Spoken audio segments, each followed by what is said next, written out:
95 FM तड़का पर मैं हूं आरजे नितिश और आप मुझे सुनते हैं जम्मू लोकल पर। 10 से 1 मंडे टू सैटरडे।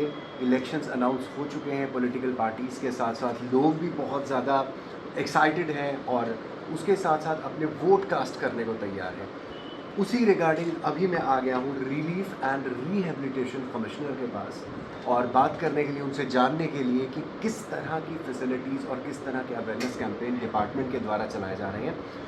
सबसे पहले आपका तारुफ करवाना चाहूँगा, हमारे साथ है अभी doctor Arvind Karwani, JKAS relief and rehabilitation commissioner. Sir, first of all welcome to the show.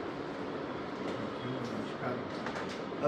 Sir, first thing first, किस तरह के अरेंजमेंट्स इन दिनों डिपार्टमेंट के द्वारा किए जा रहे हैं?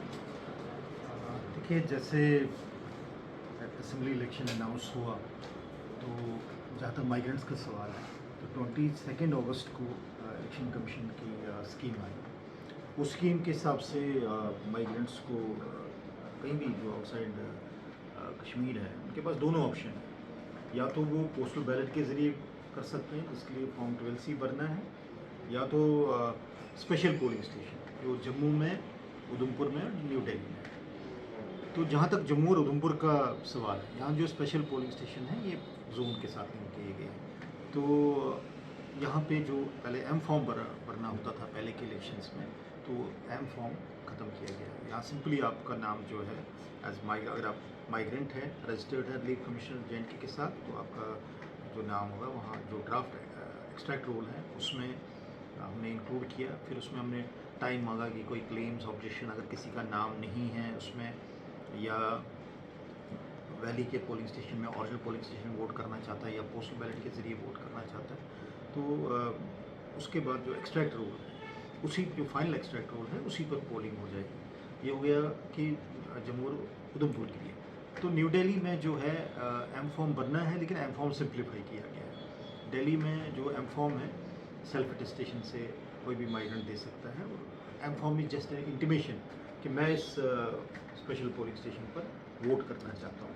तो ये दोनों ऑप्शन जो जैसे मैंने कहा अक्रॉस द कंट्री दोनों ऑप्शन अवेलेबल है। अगर माइग्रेंट स्पेशल पोलिंग स्टेशन पर वोट करना चाहता है तो वहाँ भी कर सकता है, या अगर पोस्टल बैलेट के ज़रिए करना चाहता है उसके लिए सिंपल फॉर्म 12C, और फॉर्म 12C भी सिंप्लीफाई किया गया है। उसमें ये है कि या तो ट्रेडिशनल तरीके से बाई पोस्ट भेज सकते हैं, या तो ऑनलाइन भी हो सकता है, जिसके लिए जो इलेक्ट्रोल रजिस्ट्रेशन ऑफिसर है जहाँ भी वो रह रहे हैं, मान लीजिए पुणे है, बेंगलुरु है, हैदराबाद है, क्योंकि माइग्रेंट्स पॉपुलेशन स्कैटर्ड जी। तो कहीं भी है, तो वो वहाँ के जो इलेक्ट्रोल रजिस्ट्रेशन ऑफिसर है उनसे संपर्क करके, तो वहाँ पे उन्होंने सिंपली अपना जो कोई भी प्रूफ ऑफ माइग्रेशन जो हमारे domicile certificate, migration certificate issued by the relief commissioner, any document, वो वहाँ पे उसके साथ फॉर्म 12C और लोकल जो प्रूफ ऑफ रेजिडेंस होगा वो देना है। ERO वहाँ से अपलोड करेंगे अपने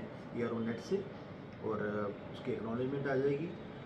तो जैसे मैंने कहा कि फिर वो बाई पोस्ट भेजने की ज़रूरत नहीं है। जो पोस्टल बैलेट जब ERO माइग्रेंट जम्मू है इसके लिए नॉमिनेट किए गए हैं, he is the nodal officer, तो जो जितने भी ये रिक्वेस्ट है फॉर्म 12C के, वो ERO माइग्रेंट जम्मू के पास आएंगे, और वो आगे जिसने ऑप्ट किया पोस्टल बैलेट उसको वहाँ पे वो जो है बाई पोस्ट चला जाएगा।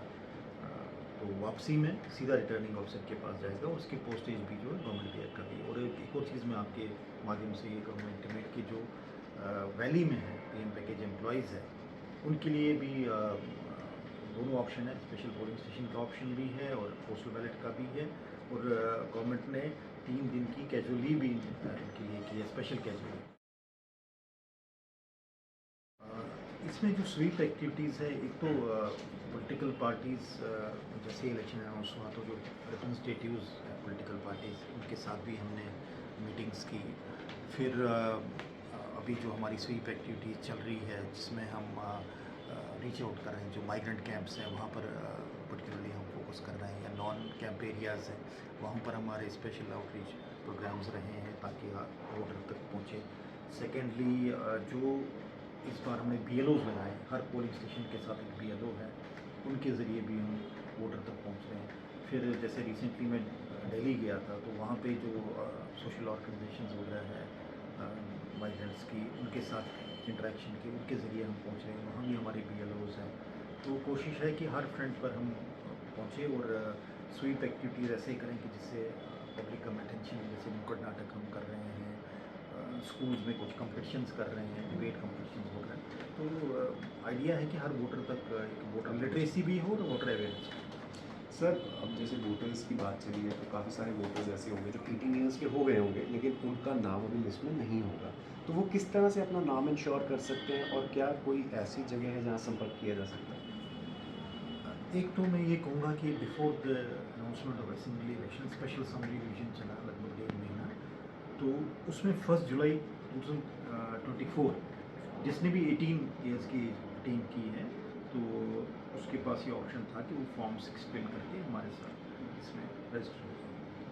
तो इसके लिए हमारे स्पेशल आउटरीच प्रोग्राम्स भी हुए यहाँ पे JNK में भी और JNK के बाहर भी, तो यूनिवर्सिटीज़ में।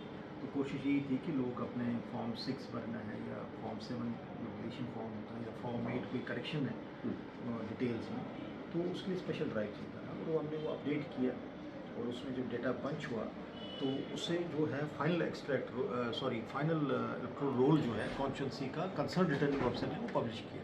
और जैसे 22 तारीख को स्कीम आई तो हमने जो जम्मू और उधमपुर के लिए जो मैंने कहा स्पेशल पोलिंग स्टेशन है जो जोन्स के साथ लिंक है, तो वहाँ पे हमने वो ड्राफ्ट एक्सट्रैक्ट रोल इशू किया कि कोई क्लेम किसी का अगर नाम उसमें रहता है तो उसको टाइम दिया कि आप अपना फॉर्म भर के, सिंपल फॉर्मेट है कि वो अपने नाम डिटेल से दे, या जैसे मैंने कहा कि ये भी चॉइस है कि वो अगर वो कश्मीर में ही वोट करना चाहता है अपने उसका ओरिजिनल पोलिंग स्टेशन है तो वहाँ भी कर सकता है, तो बाई पोस्ट करना चाहता है तो वो भी कर सकता है। तो यहाँ पर मैं ये कहूँगा कि इलेक्शन कमीशन इस चीज़ को लेके हर बार जो है माइग्रेंट्स की फैसिलिटीज़ के लिए स्पेशल प्रावधान करते हैं। ये एक्स्ट्रॉर्डिनरी सिचुएशन है, जो लोग 1 अप्रैल 1989 के बाद जिनको वहाँ हालात की वजह से वैली छोड़ना पड़ा, उनके लिए ये अरेंजमेंट रहता है। और वो लोग तो है ही है जो 1989 में वोटर्स थे, उनके जो आगे डिसेंडेंट्स हैं वो भी इलेक्टोरल रोल में होते हैं, जो एक एक्स्ट्रॉर्डिनरी अरेंजमेंट है इन हालात को देखिए। और क्योंकि ये नॉर्मल हालात नहीं है इसलिए special polling station outside the constituencies हम क्रिएट करते हैं और पोस्टल बैलेट का भी प्रावधान रहता है। सर, एक टेक अवे आई बिलीव जो हमारी इस कॉन्वर्सेशन से निकला वो ये है कि जितना सिंपलिस्टिक चीज़ों को किया जा सकता था गवर्नमेंट ने और डिपार्टमेंट ने अपनी तरफ से कोशिश की है। सर, अब आखिर में चलते चलते जो हमारे लिसनर्स आपको सुन रहे हैं या देख रहे हैं, आपका क्या संदेश रहेगा? मेरा तो सभी को संदेश रहेगा कि जो भी ये है माइग्रेंट या नॉन माइग्रेंट्स जो हमारे जम्मू कश्मीर में आज 10 साल बाद आज असेंबली इलेक्शन हो रहा है, तो मेरी अपील सभी से अपील होगी, सभी वोटर्स से अपील होगी कि आप ज़रूर वोट करें। वोट आपकी ताकत है, वोट आपका डेमोक्रेटिक राइट भी है और मैं ये कहूँगा एक मॉरल ड्यूटी भी है टुवर्ड्स द नेशन। वोट ज़रूर कर लें क्योंकि वोट की ताकत से एक एक बूंद से ही समंदर बनता है। तो वोट आपकी ताकत है, इस ताकत को ज़रूर इस्तेमाल करें। ऐसा न हो कि आप फिर कहें 5 साल आप कहते रहें कि देखो मैं वोट डालना चाहिए था, वोट नहीं डाल पाया। तो थोड़ा सा समय निकालना पड़ता है और मैं समझता हूँ अपने नेशन के लिए ये हमारी ड्यूटी है कि हमें ज़रूर वोट करना चाहिए। माइग्रेंट से मैं ख़ास तौर पर अपील करूँगा कि आपके जो ओरिजिनल पोलिंग स्टेशन है वैली में एक इमोशनल अटैचमेंट भी है तो उसको भी ज़िंदा रखें। ये हमारे रूट्स के साथ एक कनेक्शन का एक माध्यम होता है, तो आप ज़रूर वोट कर लीजिए। और यंग वोटर्स को पर्टिकुलरली मैं कहूँगा कि आप ज़रूर वोट कर लीजिए क्योंकि कल के हिंदुस्तान का भविष्य जो है आप लोग। तो जैसा कमिश्नर साहब ने कहा, हम भी यहाँ पे ये कहेंगे कि ज़रूर जाइए और अपने डेमोक्रेटिक राइट का इस्तेमाल कीजिए। This is me Nitish signing off. Vibe on.